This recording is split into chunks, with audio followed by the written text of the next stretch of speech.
Hello everyone, मैं विजय कुमार और आज के लेक्चर से हम शुरुआत करने जा रहे हैं वेव्स की। तो पहले शुरुआती लेक्चर में मैं कुछ जनरल बातें करूंगा वेव्स के बारे में। बहुत सी ऐसी बातें होंगी जो 9th-10th लेवल पे आपने पढ़ ली होंगी, आप वाकिफ होंगे।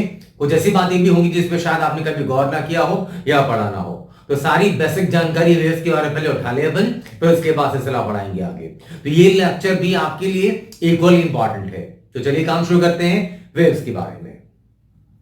वेव्स सबसे पहले अपन डिफाइन करते हैं कि आखिर वेव्स है क्या, वेव मोशन है क्या। इसलिए मैं छोटा सा एग्जांपल उठाता हूं जो आपके आम जिंदगी से संबंधित है, आप बेटर तरीके से कनेक्ट कर सकेंगे। जैसे मान लें ये वॉल है और यहां पे एक स्ट्रिंग लगी है।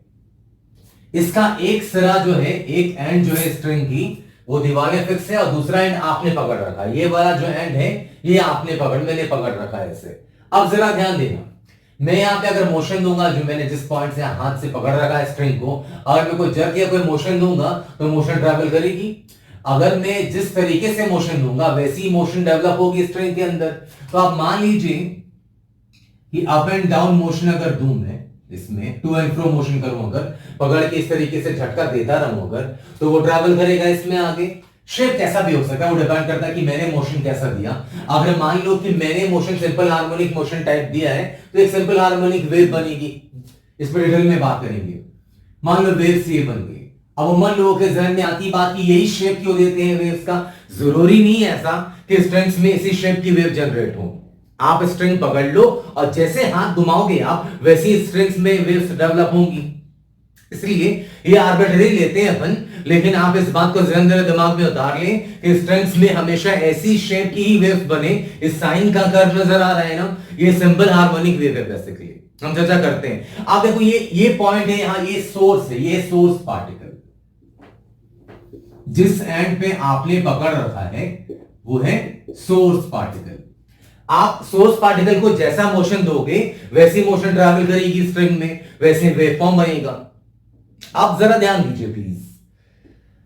यहां पे एनर्जी दी मैंने, इस वाले पॉइंट को पकड़ा और टू एंड फ्रो मोशन कर रहा हूं अगर, तो ये एनर्जी आगे ट्रांसफर हुई। अब गौर करो कि यहां पर का जो पार्टिकल था वो पार्टिकल तो यहीं पर है। आपने धागा मान दीवार में बांध दिया, ये धागा ऐसा पकड़ा आपने और आप ऐसा मोशन दे रहे हैं, तो आपके हाथ का पार्टिकल स्लिप करके आगे तो नहीं चला गया। आपने जिस सिरे को पकड़ा है वो पार्टिकल तो वहीं पर है, लेकिन जो डिस्टरबेंस आपने क्रिएट करी वो डिस्टरबेंस आगे ट्रैवल कर रही है ना। मतलब कि एनर्जी ट्रांसफर हो गई, लेकिन यहां का पार्टिकल यहीं पर है, मैटर का ट्रांसफर नहीं हुआ। और एनर्जी ट्रांसफर हुई तो जाहिर है कि मोमेंटम भी मिलेगा। हर पार्टिकल, अगर पार्टिकल मोशन में है तो जाहिर सी बात है कि पार्टिकल मोमेंटम भी होगी, है ना। एनर्जी, काइनेटिक एनर्जी मोमेंटम काफी क्लोजली रिलेटेड होते हैं। हालांकि वेव्स में सिर्फ काइनेटिक एनर्जी नहीं होती, हम इन वेव की एनर्जी की बात करेंगे आने वाले टॉपिक्स में। अभी तो बहुत आई ये बात बोल दी मैंने। फिलहाल यहां पे जैसा मोशन दोगे वैसी मोशन ट्रैवल करेगी आगे। जिस तरह की डिस्टरबेंस आप जनरेट करेंगे सोर्स वाले पार्टिकल पे, जिसको आपने पकड़ रखा है, उसको बोला मैंने सोर्स पार्टिकल, जैसे डिस्टरबेंस आप यहां पे देंगे वैसे डिस्टरबेंस ट्रैवल करेगी आगे। क्लियर है पॉइंट ये। अगर आपने यहां पे सिंपल हार्मोनिक मोशन जैसा कुछ दिया डिस्टरबेंस, तो एसएचएम जैसा डिस्टरबेंस आपको जनरेट होगी यहां पे, जैसे कि मैंने बना रखा है यहां पे। अब जरा गौर करिए, तो जो एनर्जी आपने यहां पे दी वो एनर्जी आगे ट्रैवल कर गई, मोमेंटम भी हर पार्टिकल को मिला, लेकिन यहां पे जो पार्टिकल थी वो पार्टिकल अभी भी वही आपके हाथों में ही है ना। इसी कहते हैं वेव मोशन। मतलब कि वेव्स का मतलब हो गया ट्रांसफर ऑफ एनर्जी। अगर आप नोट्स बना के पढ़ते, जो मैं चाहूंगा कि आप जरूर पढ़ें, ऐसे आपको फायदा होगा रिवाइज करने में, तो आप लिख लें transfer of energy and momentum, दोनों, transfer of energy and momentum without transfer of matter, without transfer of matter, इसे कहते हैं अपन वेव्स। क्लियर पॉइंट ये, इसे अपन नाम देते हैं वेव्स। तो एक पॉइंट से दूसरे पॉइंट एनर्जी ट्रांसफर हो जाए, लेकिन पार्टिकल्स का या मैटर का ट्रांसफर ना हो, तो such kind of motion is known as wave motion. Clear point ये। और ये स्ट्रिंग मैंने आपको ये वेव फॉर्म दिखा दिया। तो यहां पे जो सोर्स पार्टिकल मतलब इसको आपने पकड़ रखा है, आप जैसी मोशन जनरेट करेंगे यहां पे स्ट्रिंग में वैसी वेव्स बनेंगी। फिर एक बेसिक बात डेफिनेशन रहा वेव्स का कि वेव्स आखिर हैं क्या। अब वेव्स के क्लासिफिकेशन की बात करते हैं पहले अपन। अब आओ जरा ध्यान दो, छोटी सी बात। अगर ये सोर्स पार्टिकल जो है वो पीरियोडिक मोशन करेगा, ये नहीं कह रहा मैं जरूरी कि एसएचएम ही हो, कैसा भी हो, मतलब कि अगर मान लो कि एक सेकंड ये हाथ मैंने ऊपर किया, जैसे मान लो ये पकड़ा मैंने स्ट्रिंग को, ये ऊपर नीचे नीचे ऊपर, एक ऑसिलेशन कंप्लीट। मान लो ये मेन पोजीशन में मार्कर पकड़ रखा है मैंने, यही पे स्ट्रिंग है, ये हाथ ऊपर ले दिया, ये आधा ऑसिलेशन नीचे, फिर ये कंप्लीट ऑसिलेशन। तो ये पीरियोडिक मोशन अगर करूं मैं कि एक सेकंड में ऊपर, एक सेकंड में नीचे, फिर एक सेकंड में नीचे, एक सेकंड में ऊपर, तो ये पीरियोडिक मोशन करूंगा मैं अगर, तो मैंने बोला कि अगर सोर्स पार्टिकल जो है वो पीरियोडिक मोशन में है तो इसके एक टाइम पीरियड में वेव जितने, देखो ग्राफ के नजरिए से आप देखें तो इस पॉइंट पे टाइम पीरियड कहेंगे अपनी कि इस पॉइंट के बाद मान लो नाम दे देता हूं मैं ए बी, ये A B C D E. जरा थोड़ी चीजें जरा ध्यान दें, आप देखो कि ए बी में बोलो कि जरा इस ग्राफ का पीरियड, अगर टाइम पीरियड देखना हो तो कहां से कहां तक का ग्राफ देखोगे आप, तो क्या ए बी तक का ग्राफ देखोगे? नहीं, ये तो हाफ ऑसिलेशन है। बीसी देखोगे? नहीं, आप देखोगे अगर मैं बोलूं कि एक टाइम पीरियड तक का ग्राफ देखो तो ग्राफ आप देखोगे ए से लेकर सी तक का, तो सी के बाद मोशन वैसी हो रही है जैसी ए पर है, तो एक टाइम पीरियड कंप्लीट कब होगा? सी तक। तो अगर आपका सोर्स पार्टिकल जो वेव जनरेट कर रहा है, अगर आपका सोर्स पार्टिकल पीरियोडिक मोशन में है तो एक टाइम पीरियड में वेव फॉरवर्ड जितना डिस्प्लेसमेंट होगा इसी कहते हैं अपन वेवलेंथ। ये टर्मिनोलॉजी बहुत से लोगों को समझ में नहीं आती, लैम्डा से नोट करते हैं, इसलिए आप ध्यान से सुने समझें, क्योंकि अभी तो अपन वेव्स के शुरुआत में है, बहुत कमाल कमाल की चीजें अपन आगे आने वाली क्लासेस में पढ़ेंगे।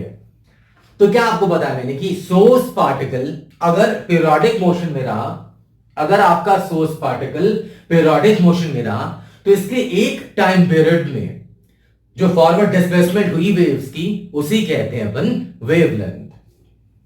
तो वेवलेंथ कहां से कहां तक की डिस्टेंस होगी? टाइम पीरियड कंप्लीट कहां पे होगा? सी पे, है ना। सी के बाद ग्राफ वैसी हो रही जैसी ए पर, तो टाइम पीरियड है ए से सी तक, तो ए से सी तक की जो फॉरवर्ड डिस्प्लेसमेंट है फॉरवर्ड डायरेक्शन में, इसी कहते हैं अपन वेवलेंथ। तो एक छोटी सी टर्मिनोलॉजी है वेवलेंथ, आपने 9th में भी पढ़ा होगा, लेकिन एक फॉर्मेलिटी है, अभी अपन वेव के 0 क्लास में कह सकते हैं आप। तो वेवलेंथ, वेवलेंथ मतलब क्या हो गया? Displacement of a wave in one time period of source, in one time period of source।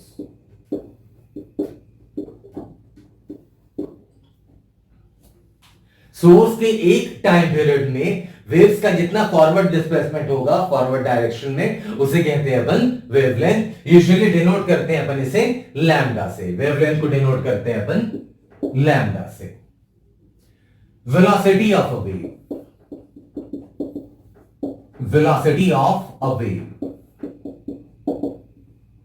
Wave की वेलोसिटी, इस पे भी काफी न्यूमेरिकल्स भी 9th में देखते हो गया, लेकिन फिलहाल एक जनरल डिस्कशन कर रहे हैं अपन और ऐसी चीजें अभी आने वाली क्लासेस में देखेंगे। वेलोसिटी, तो मान लो कि सोर्स का जो टाइम पीरियड है, इस सोर्स मैंने क्या बोला, सोर्स पार्टिकल है पीरियोडिक मोशन में, और इसका जो टाइम पीरियड है वो मान लेते हैं टी, टाइम पीरियड है टी। तो पहली बात की वेलोसिटी ऑफ वेव का मतलब क्या है? पार्टिकल तो चलती नहीं वेव में, हाँ पार्टिकल्स भी चलती नजर आएंगे तो बात करेंगे, लेकिन फॉरवर्ड डायरेक्शनल डिस्प्लेसमेंट में फिलहाल बता रहा हूं मैं, वो किसकी डिस्प्लेसमेंट बता रहा हूं, ये वेवलेंथ किसके डिस्प्लेसमेंट है? पार्टिकल तो ऊपर नीचे कर रही है, तो ये क्या मेजर कर रहा हूं मैं? वेलोसिटी ऑफ वेव का मतलब होता है speed of energy transfer, speed of energy transfer. सबसे सटीक डेफिनेशन है वेव्स की वेलोसिटी का ये। स्पीड ऑफ एनर्जी ट्रांसफर का मतलब कि जो डिस्टर्बेंस आपने यहां पर अभी दी, वो डिस्टर्बेंस 2 सेकंड के बाद कहां पर होगी, है ना, यही पता लगाना हमें, इसे अपन कहते हैं वेलोसिटी ऑफ वेव। तो ये पार्टिकल की वेलोसिटी की बात नहीं हो रही, ध्यान देना जरा। बहुत से लोगों को लगता है कि वेलोसिटी ऑफ वेव मतलब पार्टिकल की वेलोसिटी, पार्टिकल की velocity is completely different thing, वो अलग चीज है वेव मोशन में। यहां पे हम एनर्जी ट्रांसफर के रेट की बात कर रहे हैं। मतलब कि मैंने अगर कोई डिस्टर्बेंस यहां पे क्रिएट करी तो 2 सेकंड के बाद वो डिस्टर्बेंस कहां पे मिलेगी, मुझे इसी की जानकारी चाहिए और इसीलिए आपके सामने टॉपिक है वेलोसिटी ऑफ वेव। अब ध्यान दीजिए, एक टाइम पीरियड में जो डिस्टर्बेंस आपने ए पर दी थी वो सी पे पहुंच गई। आप खुद ही देख लो कि ए के पास जैसा ग्राफ है, ए के बाद जैसा ग्राफ मिलेगा वैसे ग्राफ कहां मिल रहा है, सी के बाद, है ना।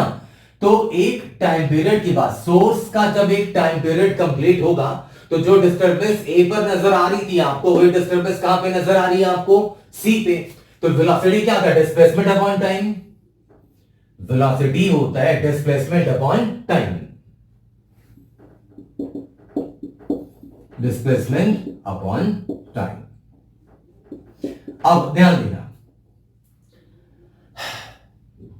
डिस्प्लेसमेंट ए से सी तक का डिस्प्लेसमेंट क्या बोला हमने इसको, वेवलेंथ लैम्डा, और इस दौरान टाइम कितना लगा, वो जो सोर्स का टाइम पीरियड है वो टी, लैम्डा अपॉन टी। और इस बात से तो अपन बहुत पहले से वाकिफ हैं कि टाइम पीरियड का रेसिप्रोकल क्या कहलाता है, frequency. 1/t is equal to frequency, यहां से आ गई velocity is equal to 1/t की जगह फ्रीक्वेंसी इनटू वेवलेंथ। ये वेव की वेलोसिटी का जनरल फॉर्मूला हर वेव के लिए वैलिड है, चाहे वेव कैसी भी हो। मैं जनरल डिस्कशन कर रहा हूं सारे वेव्स के बारे में। हालांकि एग्जांपल मैंने जो उठाया है, अगर आप पहले से जानते हो तो मैकेनिकल ट्रांसवर्स वेव्स है, लेकिन इसकी चर्चा भी करता हूं मैं। फिलहाल ये हर वेव के लिए वैलिड है, जनरल डिस्कशन है ये वेव का। तो velocity is equal to frequency into wavelength. अब जरा ध्यान दें, वेलोसिटी जो है वेव की वो डिपेंड करेगी मीडियम पे। अगर एक पतला सा तार लूंगा मैं, हल्का सा झटका दूंगा, फट से बढ़ेगी आगे, है ना। एक मोटी सी एकदम स्ट्रिंग ले लूं तो वहां पे धीरे धीरे ट्रेवल करेगी आगे। तो जो वेलोसिटी v है, वेव की वेलोसिटी, ये है डिपेंडेंट ऑन मीडियम। ये डिपेंड करेगी मीडियम पे, किस तरह का मीडियम है उस पर डिपेंड करेगी वेव की वेलोसिटी।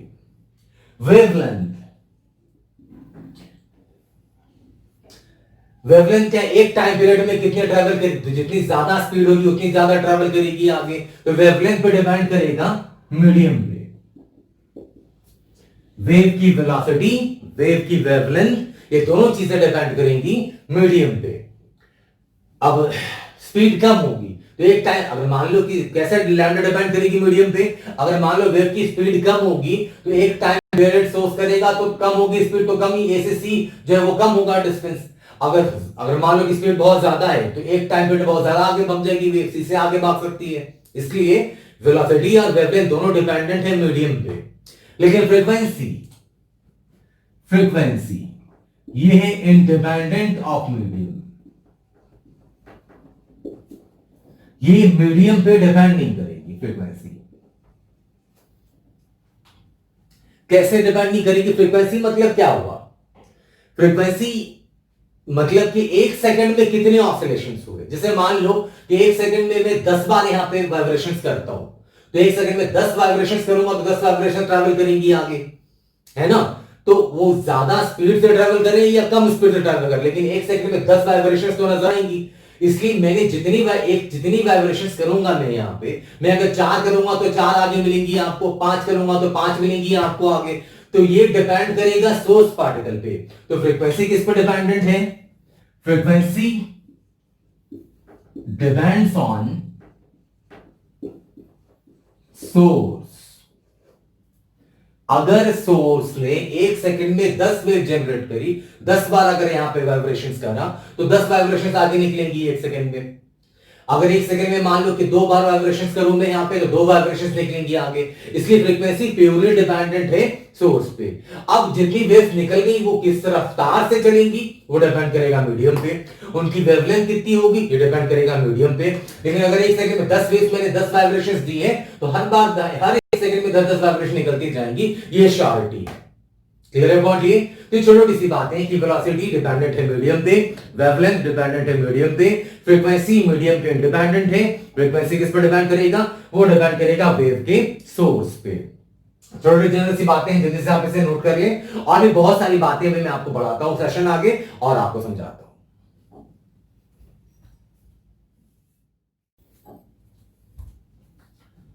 चलिए अब बात करते हैं अपन क्लासिफिकेशन ऑफ वेव्स की, कि वेव्स को क्लासिफाई किस नजरिए से किया गया। तो वेव्स को क्लासिफाई करा हमने दो बेसिस पे, एक मीडियम के आधार पे और एक पार्टिकल्स के मोशन के बेसिस पे। तो अगर मीडियम की बात करें पहले, तो मीडियम के नजरिए से वेव्स दो तरीके की हैं, एक ट्रांसवर्स, सॉरी माफी चाहता हूं, एक मैकेनिकल और एक नॉन मैकेनिकल। मतलब जिस वेव को मीडियम चाहिए, जहां एनर्जी ट्रांसफर के लिए मीडियम की जरूरत है, वो कहलाती हैं मैकेनिकल वेव्स, और जहां बिना मीडियम के वेव ट्रांसफर हो जाए उसे कहते हैं नॉन मैकेनिकल वेव्स। तो दो है मीडियम के बेसिस पे, एक है मैकेनिकल वेव्स और दूसरी, जैसा आपको भी बोला मैंने, दूसरी है नॉन मैकेनिकल वेव्स।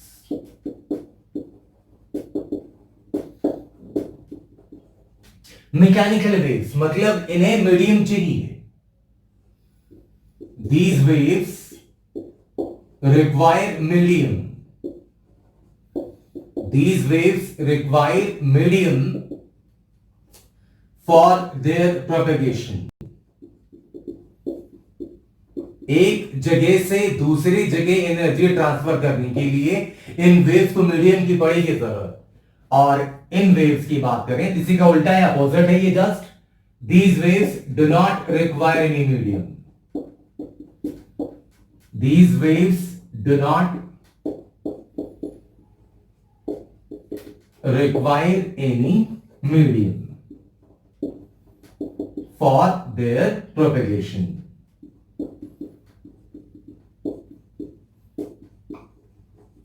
चलिए, ये तो बेसिक बात है जो आप उम्मीद है कि आप ही जानते होंगे। मैंने बोला कि अभी जीरो क्लास में अपन वेव के इक्वेशन ऑफ वेव से सही मायने में जे लेवल की फिजिक्स स्टार्ट होगी।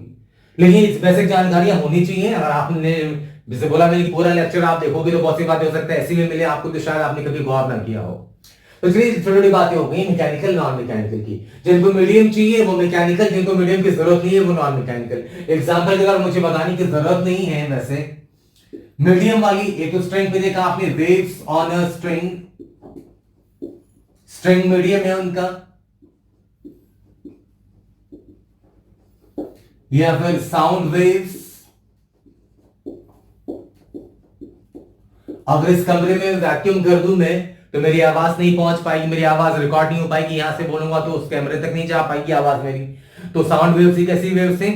मैकेनिकल वेव्स, जहां पे मीडियम चाहिए। मीडियम क्या है? यहां पे एयर है। नॉन मैकेनिकल, नॉन मैकेनिकल मतलब वही इलेक्ट्रोमैग्नेटिक वेव्स, इलेक्ट्रोमैग्नेटिक वेव्स। हालांकि ये सेगमेंट फिजिक्स में इलेक्ट्रोमैग्नेटिक वेव्स नाम का एक चैप्टर ही पढ़ने को आपको मिलेगा, लेकिन फिलहाल तो अगर नाम लिया, मैं थोड़ी सी चर्चा कर लूं, मैं जनरल सा डिस्कशन। ये कैसी वेव्स हैं? ये ऐसी वेव्स हैं जिसमें इलेक्ट्रिक फील्ड, मैग्नेटिक फील्ड, ये दोनों चीजें ट्वेल्थ में पढ़ने को मिलेगी। थोड़ा बहुत आइडिया आपको 9th में मिल गया होगा। इलेक्ट्रोमैग्नेटिक वेव ऐसी वेव्स हैं जिसमें इलेक्ट्रिक फील्ड, मैग्नेटिक फील्ड और डायरेक्शन ऑफ वेव प्रोपेगेशन, मतलब जिस डायरेक्शन में वेव ट्रैवल कर रही है, ये तीनों होती है म्यूचुअली परपेंडिकुलर। मेरे इस उंगलियों को देखो अगर आप, तो एक इलेक्ट्रिक फील्ड है, एक मैग्नेटिक फील्ड है और ये है direction of wave propagation. Electromagnetic waves का मतलब होगा, ये जनरल नॉलेज में सारी चीजें ऐड कर लो, क्वेश्चन कहीं से भी बनता है।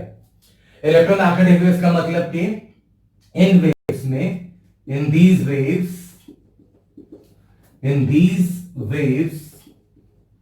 इलेक्ट्रिक फील्ड ई से डिनोट कर रहा हूं मैं, मैग्नेटिक फील्ड बी से डिनोट किया, and direction of wave propagation, जिधर वेव ट्रैवल कर रही है, direction of wave propagation are mutually perpendicular, mutually perpendicular. इसे आप नोट जरूर से कर लेंगे। इलेक्ट्रोमैग्नेटिक वेव्स 12th के एंड में आपको एक चैप्टर ही मिलेगा बाकायदा। कभी कभी क्वेश्चन पूछ लेते हैं, वो क्वेश्चन ऐसा नहीं कि नहीं पूछते, क्वेश्चन उस पर भी पूछा उन्होंने। तो जनरल नॉलेज जरूरी है इसकी। क्वेश्चन कभी कभी आसान से भी आते हैं, इसलिए आसान क्वेश्चन छूट ना जाए। डिफिकल्ट के लिए तो अपन काम कर ही रहे हैं सारा। देखो, तो इलेक्ट्रोमैग्नेटिक वेव्स का मतलब हो गया ऐसी वेव्स जिसमें इलेक्ट्रिक फील्ड, मैग्नेटिक फील्ड और जिस डायरेक्शन में वेव ट्रैवल कर रही है वो म्यूचुअली परपेंडिकुलर होंगी। मतलब एक्स एक्सिस के along electric field, Y axis के लॉन्ग मैग्नेटिक फील्ड, तो जेड एक्सिस के लॉन्ग वेव ट्रैवल कर रही है। लेकिन रैंडमली नहीं, एक इंपॉर्टेंट पॉइंट बता रहा हूं, ध्यान देना। एक्सट्रीमली इंपॉर्टेंट पॉइंट है, ध्यान दीजिए प्लीज।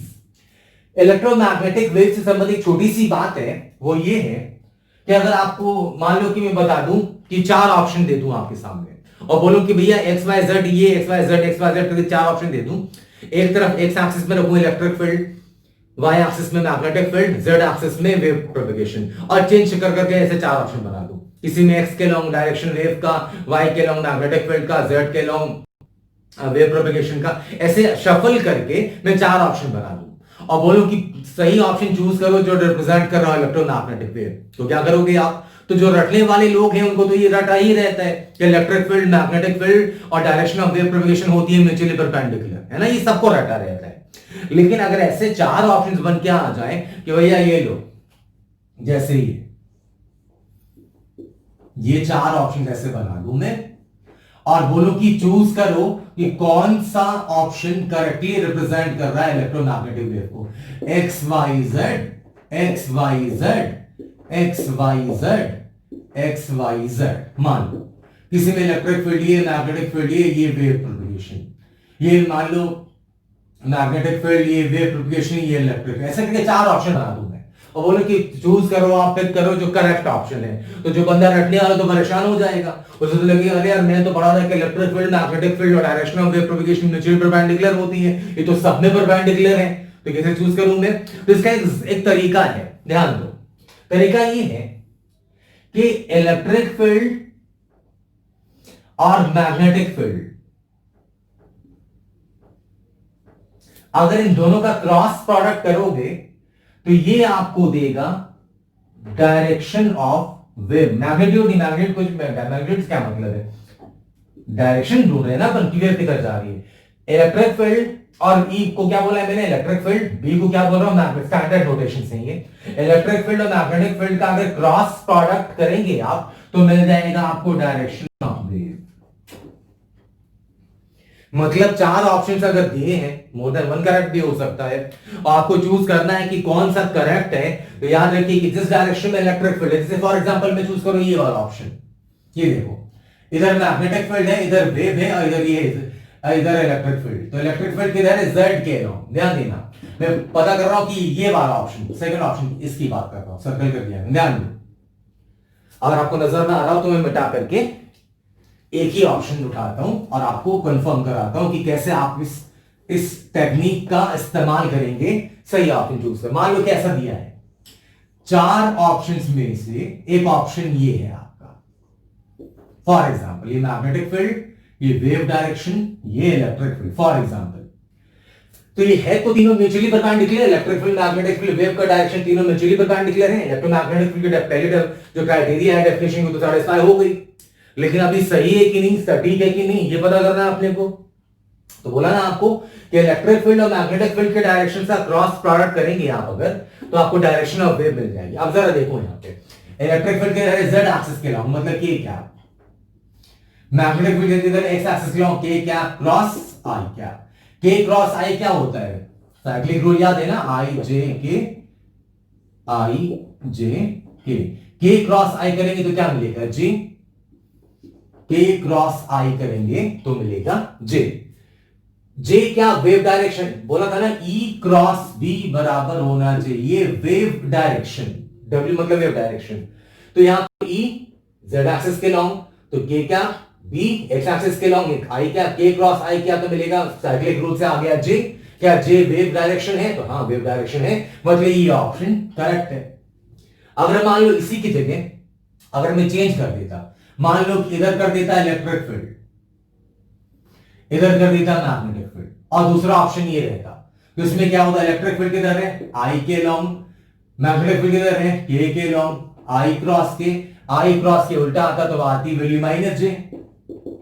तो वेव होनी चाहिए नेगेटिव वाई एक्सिस के लॉन्ग, जबकि ये क्या बता रहे हैं? पॉजिटिव वाई एक्सिस के लॉन्ग, मतलब ये वाला डायरेक्शन, ये वाला ऑप्शन गलत हो जाता है फिर। इसलिए अगर 4 ऑप्शंस आपके सामने रख दें इलेक्ट्रोमैग्नेटिक वेव्स के और आपको बोले कि चूज करके बताओ कि कौन सा करेक्ट है कौन सा इनकरेक्ट है, तो बड़े आराम से आप निकाल सकेंगे, किसी किस्म की परेशानी आपको नहीं होगी।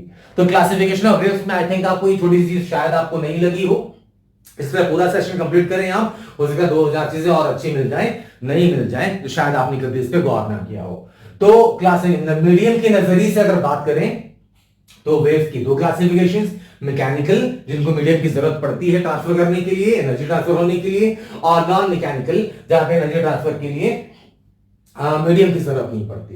इलेक्ट्रोमैग्नेटिक वेव्स की चर्चा करी हमने, तो इलेक्ट्रोमैग्नेटिक स्पेक्ट्रम लगे यहां तो देख लो, तो मैं अब मिटा के अब अगले हैं तो आपको बताऊंगा, तो इसी में देख लो आप electromagnetic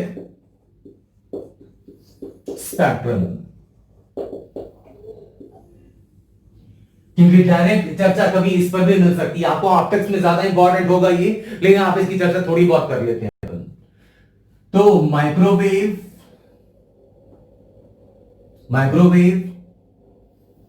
radio wave, infrared, VIBGYOR, उल्टा करके लिखा मैंने, ये विबग्योर है, ultraviolet, X rays, gamma rays, ये microwave, radio wave, infrared, red, orange, yellow, green, blue, indigo, violet, ultraviolet, X, gamma rays. यहां से यहां अगर आप बढ़ेंगे इस स्पेक्ट्रम में, आप यहां से यहां बढ़ेंगे तो वेवलेंथ कम होती जाएगी, डिक्रीज करती जाएगी, और यहां से यहां बढ़ेंगे आप अगर तो फ्रीक्वेंसी वेव्स की बढ़ती जाएंगी। तो मतलब दो वेव्स उठा के रख दिए, मान लो चार, अभी क्वेश्चन मल्टीपल चॉइस का एक क्वेश्चन क्रिएट कर दें जिसमें आपके सामने चार ऑप्शंस रख दें और बोले कि बताओ कि कौन सा करेक्ट है वेवलेंथ के नजरिए से या फ्रीक्वेंसी के नजरिए से, तो आप ये स्पेक्ट्रम याद रखना।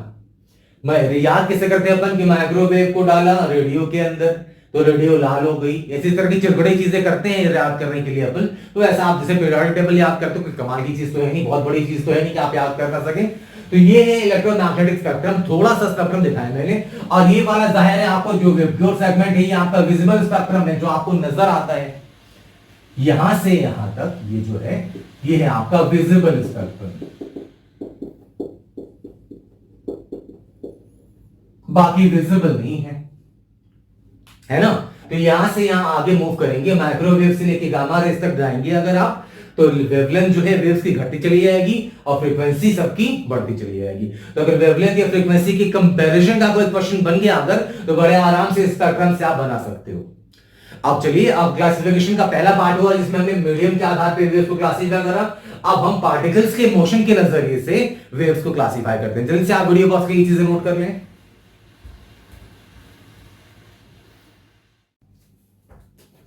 अब क्लासिफिकेशन का सेकंड पार्ट ये है on the basis of motion of particles.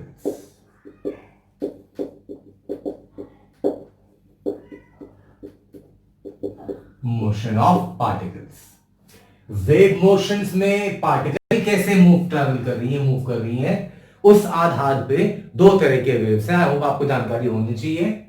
पहला है ट्रांसवर्स वेव्स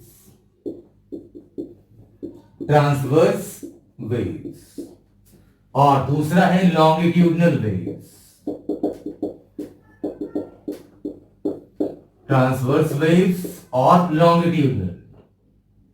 ट्रांसवर्स वेव्स मतलब कि अगर पार्टिकल का मोशन वेव मोशन के म्यूचुअली परपेंडिकुलर हो रहा हो, मतलब इन वेव्स में particles oscillate perpendicular to the direction of wave.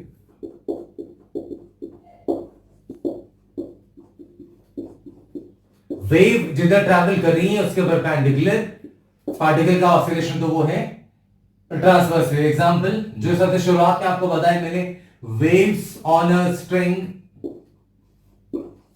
जो हमारा पूरा चैप्टर ही आने वाला है, waves on a string.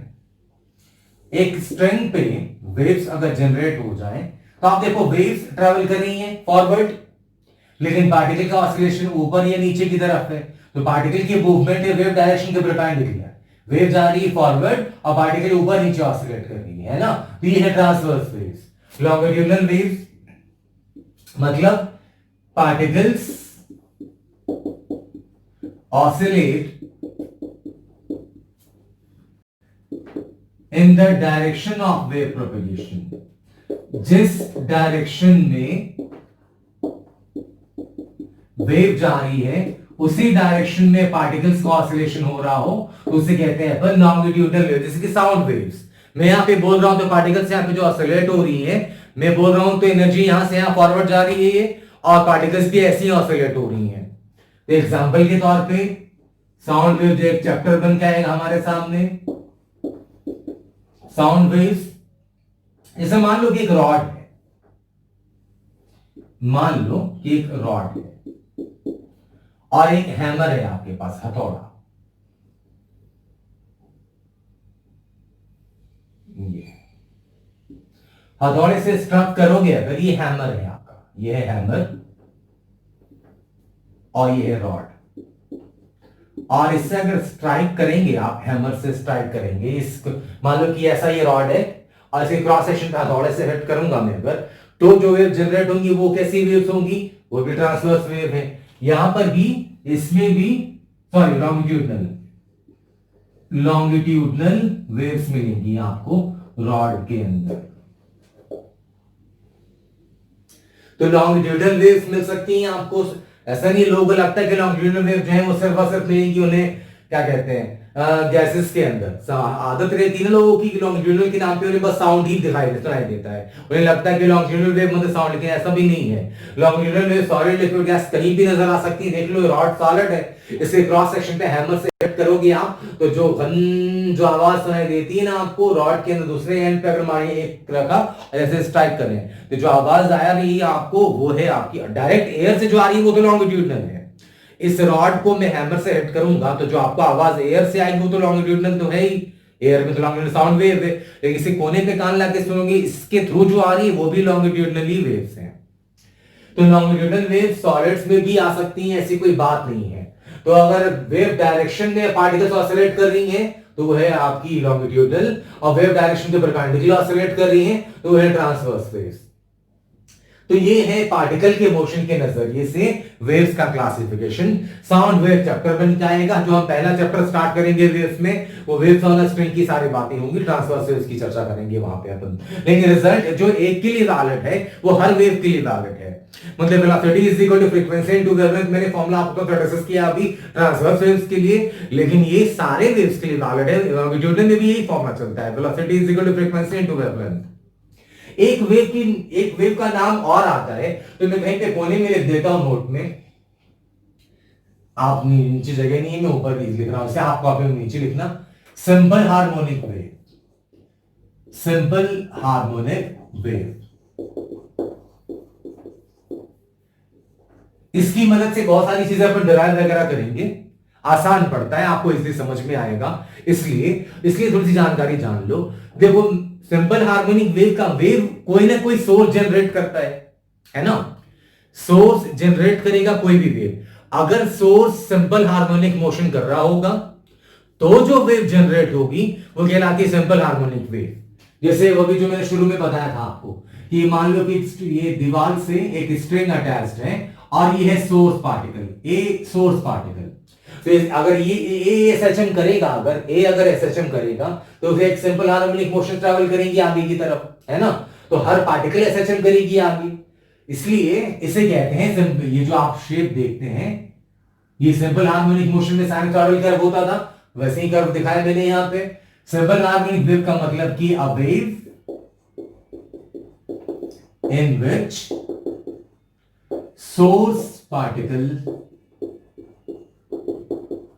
executes SHM, मतलब जहां से वेव जनरेट हो रही है वो पार्टिकल अगर एसएचएम कर रहा है तो उसके आगे वाले पार्टिकल्स भी एसएचएम करेंगी, और इस तरह ऐसी जो वेव जनरेट होगी वो साइनसॉइडल कर्व की याद दिलाएगी आपको, उसे अपन बोलते हैं सिंपल हार्मोनिक वेव। तो मैंने आज के सेशन में जनरल डिस्कशंस करे, वेव की छोटी छोटी बातें आपको बताई मैंने।